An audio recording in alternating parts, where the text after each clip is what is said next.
दोस्तों, महाभारत हिंदू संस्कृति का निर्माण करने वाले महत्वपूर्ण घटकों में से एक है और हिंदू धर्म के विकास पर जानकारी का एक प्रमुख स्तोत्र है। ये हिंदुओं के लिए एक धार्मिक ग्रंथ माना जाता है। ये अद्भुत ग्रंथ वेद व्यास द्वारा लिखा गया था, जिन्होंने 3 वर्षों में उपदेशात्मक और पौराणिक कविता के अपने संस्करण की रचना की थी। दोस्तों, महाभारत काल में एक से बढ़कर एक शक्तिशाली योद्धा हुए थे। कर्ण, भीष्म, द्रोण जैसे योद्धा तो अकेले ही पूरी पांडव सेना को हराने की ताकत रखते थे, लेकिन अधर्म का साथ देने के कारण इन सभी की मृत्यु हो गई। लेकिन फिर ऐसा क्या हुआ कि कर्ण, भीष्म के साथ साथ जो मरे हुए योद्धाओं को पांडवों से आकर मिलना पड़ा। ये कथा मूल महाभारत के आश्रमवासी पर्व की है और महाभारत के युद्ध के 16 वर्ष बाद की है, जब गंधारी, कुंती, धृतराष्ट्र संन्यास लेकर वन में रहने लगे। लेकिन पांडवों को अपनी माता कुंती की ज्यादा चिंता होती थी। दोस्तों, महाभारत का महायुद्ध 18 दिनों तक चला। इस युद्ध में 17वें दिन कौरवों के सेनापति कर्ण को वीरगति प्राप्त हुई, जब अर्जुन ने निहत्थे कर्ण पर दिव्यास्त्र का प्रयोग कर दिया। अर्जुन के दिव्यास्त्र से कर्ण की मृत्यु हो गई, लेकिन ये पूरा सत्य नहीं है। तो दोस्तों, आज हम बात करेंगे कि महाभारत के 16 साल बाद कर्ण की आत्मा क्यों पांडवों से मिलने आई। देंगे आपको सारी जानकारी इस वीडियो में, इसीलिए बने रहिए हमारे साथ अंत तक। प्यारे दोस्तों, कर्ण दानवीर था, लेकिन जीवन भर भाग्य ने उनके साथ कंजूसी दिखाई। जन्म के साथ ही माँ का साथ छूट गया। माँ ने बदनामी के डर से कर्ण को जन्म देने के साथ ही बक्से में बंद करके गंगा में प्रवाहित कर दिया। इससे कर्ण को अपनी वास्तविकता का ज्ञान नहीं हो पाया और ये उसके लिए मृत्यु का कारण बन गया। गुरु परशुराम जी ने कर्ण को श्राप दे दिया कि तुम मेरी दी हुई शिक्षा उस समय भूल जाओगे जब तुम्हें इसकी सबसे ज्यादा जरूरत होगी। शाप की वजह ये थी कि कर्ण ने क्षत्रियों के समान साहस का परिचय दिया था, जिससे गुरु परशुराम क्रोधित हो गए, क्योंकि उन्होंने क्षत्रियों को ज्ञान ना देने की प्रतिज्ञा ली हुई थी। और सत्य भी यही था कि कर्ण एक क्षत्रिय थे और वास्तविकता का बोध नहीं होने की वजह से खुद को सूत पुत्र बताया था। दोस्तों, कर्ण की मृत्यु अर्जुन के हाथों होने की एक बड़ी वजह ये थी कि कर्ण दुर्योधन का साथ दे रहे थे, जो अधर्म कर रहा था। अधर्म का साथ देने की वजह से कर्ण वीरगति को प्राप्त हुए। दोस्तों, जब पांडव कुंती से मिलने जाते हैं, तब वहां महर्षि वेदव्यास मुनियों के साथ आ जाते हैं। पांडव और धृतराष्ट्र महर्षि वेदव्यास के साथ कुंती, गंधारी, सुभद्रा दिव्य कथाओं की चर्चा करने लगते हैं। तभी महर्षि वेदव्यास धृतराष्ट्र से कहते हैं, महाराज, आपके हृदय में जो कहने की इच्छा हो शीघ्र कह डालो। मैं सब कुछ जानता हूँ। आप निरंतर अपने मरे हुए पुत्रों के शोक में जलते रहते हैं। महाराज, गंधारी, कुंती और द्रौपदी के हृदय में जो दुख हमेशा बना रहता है, वो भी मुझे पता है। श्री कृष्ण की बहन सुभद्रा अपने पुत्र के मारे जाने के बाद जो दुख मन में धारण करती है, मैं उससे अनजान नहीं हूँ। मैं आप सभी की समस्या को दूर करने के लिए आया हूँ। बताइए, आपको कौन सा वरदान प्रदान करूँ। वेदव्यास जी की बात सुनकर धृतराष्ट्र ने कुरुक्षेत्र युद्ध के बारे में बताया कि कैसे दुर्योधन की मूर्खता के कारण कई सारे योद्धा मारे गए। दूसरे देशों के राजा दुर्योधन की सहायता करने के लिए आए थे, वो भी मृत्यु के घाट उतार दिए गए। धृतराष्ट्र की सारी बातें सुनकर वहां बैठे सभी लोग मरे हुए योद्धाओं के बारे में सोचकर शोक करने लगे। ये सारी बातें सुनकर माता गंधारी वेदव्यास से कहती है, मेरे पुत्रों को मरे हुए 16 वर्ष बीत गए हैं, लेकिन राजा धृतराष्ट्र आज भी अपने पुत्रों के शोक में है। वो आज भी उनके शोक में विलाप करते हैं। आप तो अपने तपोबल से दूसरी सृष्टि का निर्माण भी कर सकते हो, तो एक बार राजा धृतराष्ट्र को उनके मरे हुए पुत्रों से मिलाना आपके लिए कौन सी बड़ी बात है। द्रौपदी मुझे अपनी सारी पुत्र वधू में सबसे अधिक प्रिय है। इस बेचारी के भाई, बंधु, पुत्र सभी मारे गए हैं, जिससे ये बहुत दुखी रहती है। श्री कृष्ण की बहन सुभद्रा हमेशा अपने पुत्र अभिमन्यु के वध से दुखी रहती है।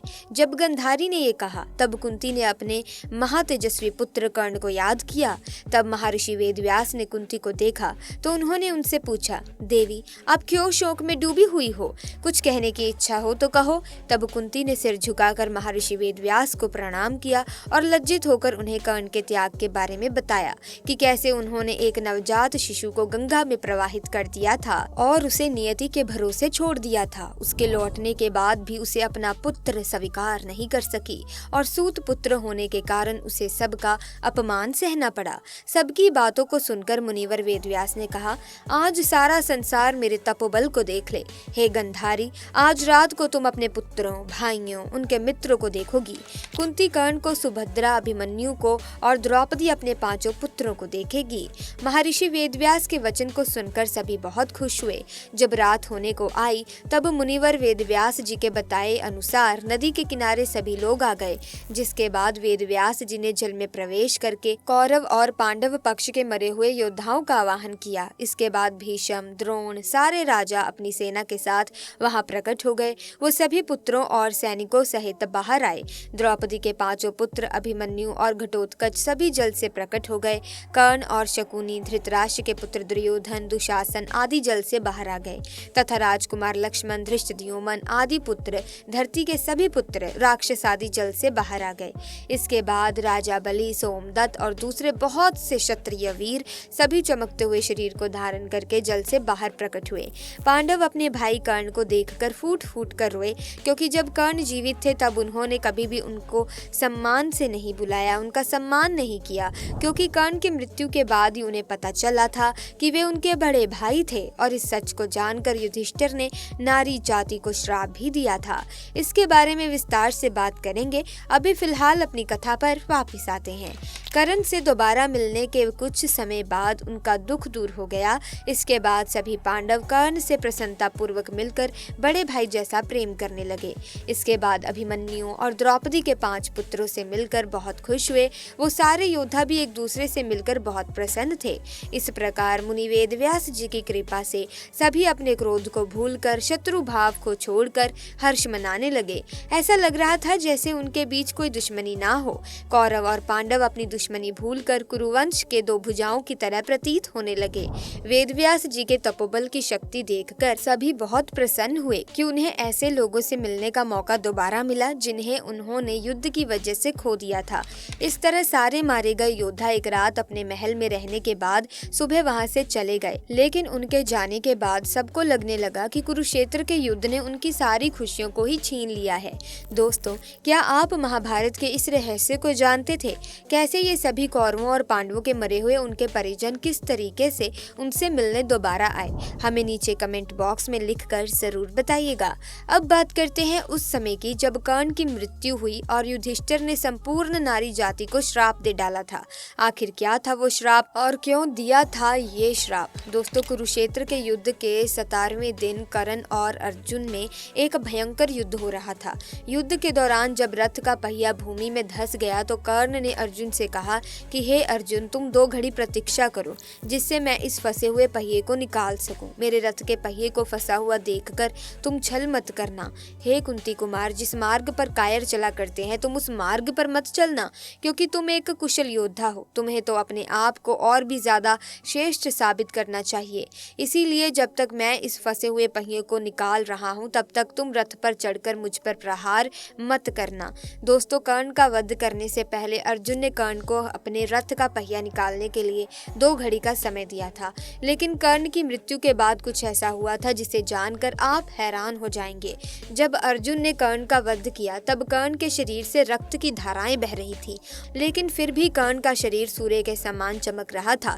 शेर की मृत्यु के बाद भी हिरण जिस तरीके से उसे देखकर भयभीत हो जाते हैं, उसी प्रकार कर्ण की मृत्यु के बाद भी उनके शरीर को देखकर पांडव भयभीत हो गए थे। कर्ण की मृत्यु से संपूर्ण ब्रह्मांड में मातम छा गया था।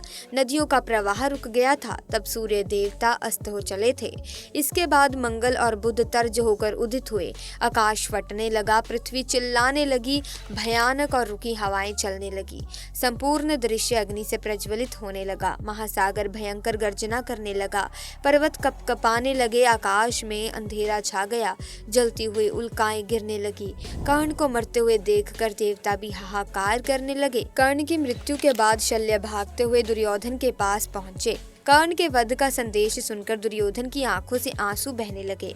शोक से वो मूर्छित होकर जमीन पर गिर पड़े।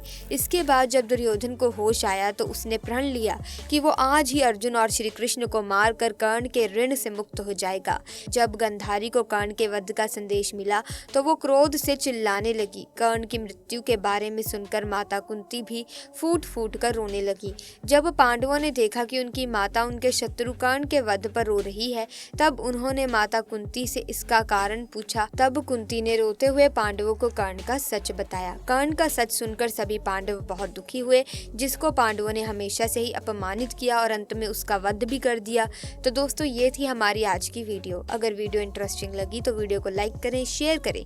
इसी तरह की वीडियोस के अपडेट पाने के लिए चैनल को सब्सक्राइब करके बेल आइकन को प्रेस कीजिए ताकि नए वीडियोस की अपडेट आपको मिलती रहे। Thanks for watching.